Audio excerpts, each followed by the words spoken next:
It's interesting comparing the various iterations of the Dalek's first-person perspective used in Doctor Who. In early episodes from the 1960s and 1970s, the view from the Dalek's perspective was sometimes shown, depicted using a simple circular view with no alterations to the image itself. This was usually done to emphasise a moment in which a Dalek is glaring at someone in particular, though it was also sometimes used for intense scenes where the Dalek is under attack and in distress. Towards the end of Classic Who, this first-person perspective of the Daleks was revamped. Remembrance of the Daleks debuted a brand new reticule point of view for the Daleks, emphasised by the shrill screeching of the soundtrack and the alien green overlay placed on the image. Dalek script is also present on the overlay, implying that tactical data is being fed to the creature through its electronic eye. The eyestalk also doubles as a targeting reticule for the gunstick. When Doctor Who was revived in 2005, a similar approach to the Dalek's first-person vision was implemented as the coloured overlay was carried over from Remembrance of the Daleks. This time, however, the overlay is blue instead of green, to match the colour of the Dalek's eyestalk pupil. The vision also looks less like a targeting reticule and more like a lens for a camera, even shown to be capable of zooming in and out to lock on to specific targets. This style of Dalek vision was used in many subsequent episodes and had several additional functions added. Asylum of the Daleks reveals that, like in Remembrance of the Daleks, Dalek vision can relay tactical data to the Dalek mutant in real time. Into the Dalek also reveals that the Dalek eyestalk lens is not solid, but is in fact a highly viscous liquid, perhaps explaining the eyestalk's vulnerability to projectile weapons. Several other modes of Dalek vision have also been used in the new series of Doctor Who. The new Dalek paradigm featured a completely redesigned first-person perspective to match their new eyestalks, adding a more organic feel to the eye. This was not used very often, however.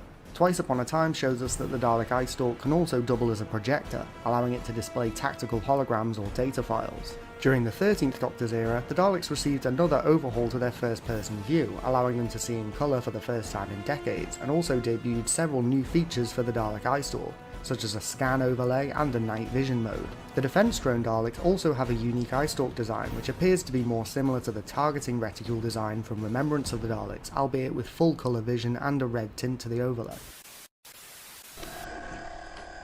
Would you care for some tea? That would be very nice, thank you. That is deep for a Dalek.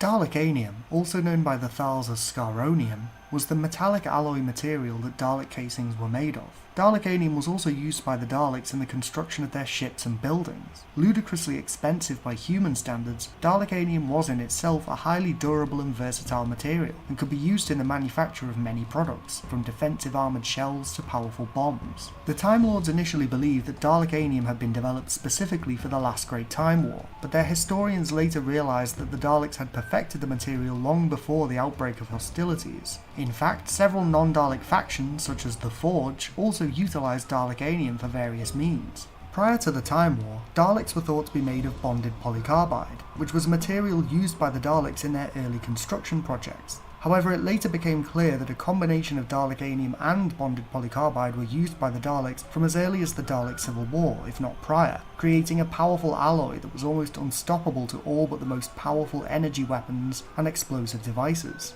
Some sources also claimed that polycarbide was employed as a skin surrounding the Dalekanium shell, creating a powerful protective coating that made standard Daleks resistant to many different forms of conventional attack. Dalekanium was completely bulletproof and was immune to most lasers and bombs, and was capable of attracting gamma radiation. However, it did have some vulnerabilities, such as a weakness to Nitro-9, and was actually considered to be food by some twisted creatures, such as the Kasabian and a specifically bred form of Vashta Narada created by the Time Lords during the Time War. Both the Time Lords and humanity were able to develop weapons that could, with concentrated and consistent fire, penetrate Dalekanium armour and destroy Daleks. However, this advantage was offset by the reinforcement of the Dalek force field, which made it extremely difficult for Time Lord soldiers to destroy Daleks in the latter days of the Time War. Dalekanium was proven to be a conductive material, and could be fused with other materials to develop an even more complex alloy, as well as being repurposed for use in powerful explosives. Some mineralogists claim that Dalekanium was a naturally occurring substance found on Skara, while others claim that it was in fact an alloy made using a combination of several different durable metals. At least one form of enhanced Dalekanium was known to exist, Metal Earth, first created by the Dalek scientist Zeg due to an accident in his laboratory, which was subsequently used in the casings of many high-ranking Daleks, such as the Dalek Emperor, the Dalek Supreme, and Dalek Sec of the Cult of Skara. This material was created by infusing Dalekanium alloy with Flydor gold and sap from the Arkellis flower, making it very difficult to manufacture, as during the Time War the Arkellis flower was rendered extinct, limiting the Daleks' access to this enhanced material. There have been several confirmed weapons that reliably diminish the durability of Dalekanium, such as penetron rays and the metal fatigue virus, which made Dalekanium brittle and easy to destroy. Highly focused energy weapons were also capable of magnifying the explosive potential of Dalekanium, turning the casing against the Dalek, and maximising the power feeds of Dalekanium casings would cause Daleks to spontaneously explode. However, these advantages are few and far between, and Dalekanium is without a doubt one of the most powerful and durable materials in the universe under normal circumstances. Even without their shields, Daleks are supremely resistant to damage thanks to their Dalekanium armour, and even when it is bonded with earthen metals such as steel, it is still resistant to conventional firepower. I dare say they've created probably a greater impression than any other monsters either before or since on television programmes or in film. Despite its unusual plunger-shaped design, the Dalek manipulator arm actually has a lot of uses that make it the go-to attachment for the Dalek's primary limb. In this video, we are going to take a look at 5 distinct uses for the Dalek's plunger arm.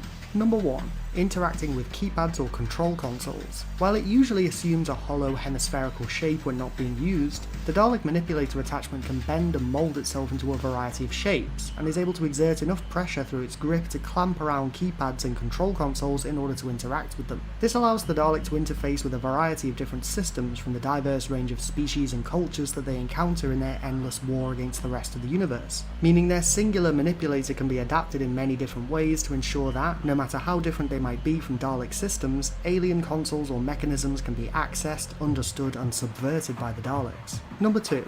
Gripping and moving things. Another primary use of the strong gripping power of the Dalek manipulator arm is moving or lifting things. Daleks can pick up small objects and hold them, or use their manipulators to exert force on large objects in order to move them. There have even been examples of Daleks using this ability against their enemies, pushing people over or dragging them along using the manipulator. Number 3. Interfacing with Dalek computer systems. Although Daleks are mobile tanks housing mutant creatures, meaning they technically do not need independent control consoles, most designs of Dalek ship do nonetheless feature control and computer systems that are designed to be interfaced with using the Dalek manipulator arm. Sometimes this involves computer systems being built to allow the Dalek manipulator to operate them, and other times this involves a small device that the manipulator locks onto, which allows the Dalek to directly manipulate control systems using the internal systems of its casing. Number 4. Scanning things. A sometimes overlooked feature of the Dalek manipulator arm is that it doubles as a scanner, and can be used by the Daleks to sense their environment, working in tandem with the eyestalk to enhance the Dalek's perception of its surroundings. Daleks can even use the manipulator to scan the thoughts of humanoids. This can range from a harmless general scan to a lethal thought extraction process, in which Daleks use their manipulators to devour the brainwaves of an unfortunate victim. However, this isn't the worst way a Dalek can kill with its manipulator.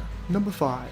Crushing humanoid skulls. While not used often, the Daleks are capable of using their manipulators to tightly grip onto a human's head and exert enough pressure to crush their skull, killing them in a slow, painful and undoubtedly horrific way. In a strange way, it is perhaps a mercy that the Daleks' preferred method of killing is with their gunsticks, as their manipulator arms are capable of extending for quite some way, and this, coupled with their ability to crush the skulls of their enemies, means that they are, in theory, capable of far more brutal and barbaric forms of combat. They simply prefer the sterile and precise method of killing via directed energy weapons over tearing their enemies limb from limb. Who would have thought a plunger was a deadly weapon? The final experiment has begun. Dalek Sec Hybrid is born. Will the Doctor and Martha Jones become like him? The Dalek gunstick, also known as a radiation gun, a gun rod, an exterminator, a blast gun, a neutralizer, a beam distributor, or more simply just a Dalek gun, has had several distinct design iterations over the many years of Doctor Who's history.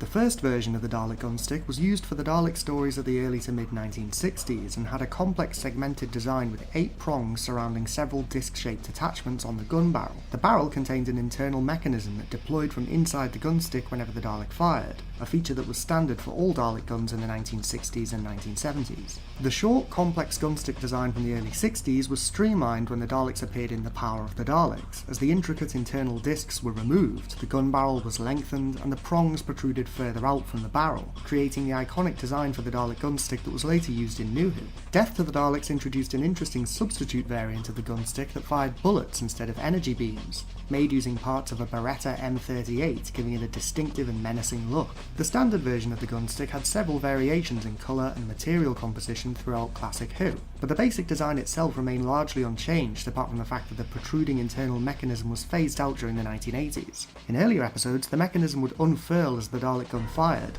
almost like opening flower petals, but during the 80s this effect was reduced until it was eventually eliminated altogether. The gunsticks were also made shorter in later classic Who Dalek stories, bringing them closer in length to the original gunsticks from the 60s. When the Daleks returned to screens in New Who, the design of the Dalek gunstick basically carried on from where classic Who left off, streamlining the design as part of the updated look for the Daleks but staying true to the basic shape that had been used before. The Paradigm Daleks that debuted in 2010's Victory of the Daleks had a surprising redesign of the gunstick, increasing the length of the weapon to match the Dalek's manipulator arm and giving it a tapered end with added detailing around the gun barrel that is reminiscent of the earliest gunstick designs from the 60s. New Who also introduced several variants of Dalek gunstick with altered designs. The Cult of Skaro used specially built Dalek Tommy guns featuring a slightly different variant of Dalek gunstick, and the Dalek executioners from Eve of the Daleks wield a fearsome Gatling gun version of the gunstick, featuring many barrels that rotate as the gunstick fires. There are several other designs of Dalek gunstick that feature in Doctor Who comics and audio stories, but as far as the TV series goes, that basically sums up the design history of the Dalek's primary weapon.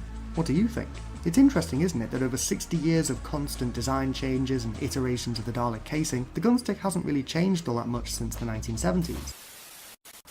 But Doctor Who was scary, wasn't it? I mean, every comedian makes the same crap joke about how come if the Daleks were so powerful they couldn't get up the stairs? One of the most iconic aspects of the Dalek design is the pair of lights on the dome, referred to in the fandom as dome lights, headlamps or luminosity discharges, which light up whenever the Dalek is speaking. Behind the scenes, this aspect of the Dalek design was implemented in order to give the audience an easy way to visually identify which Dalek is talking in a given scene.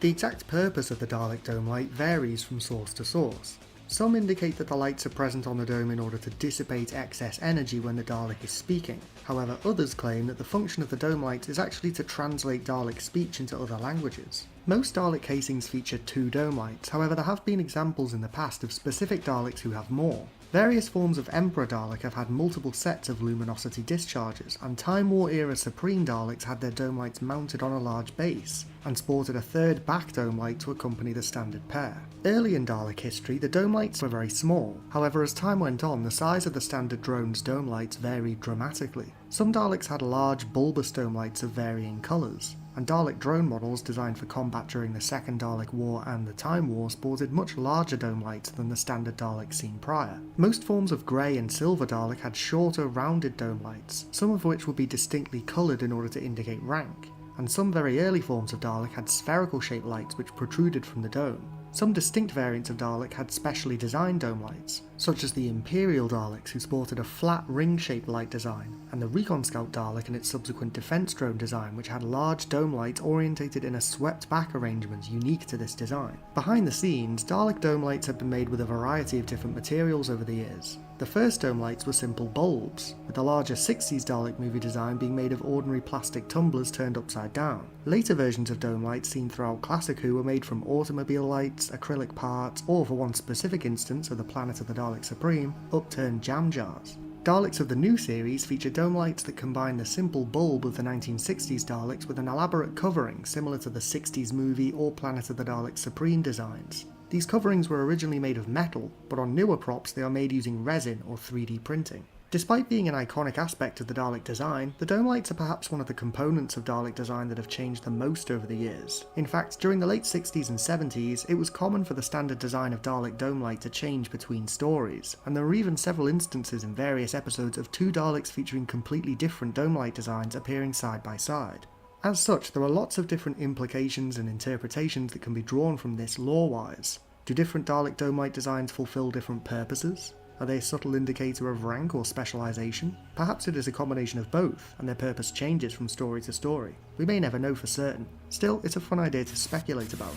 So in vulgar human terms, how much do you think you're worth? I am worth the world, the whole world, which means I am priceless.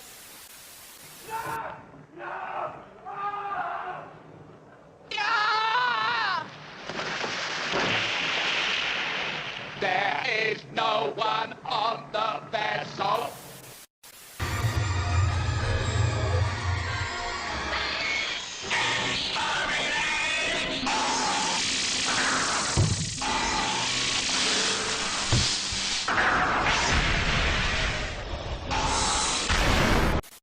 Don't forget to click below to subscribe to Dalek Bumps.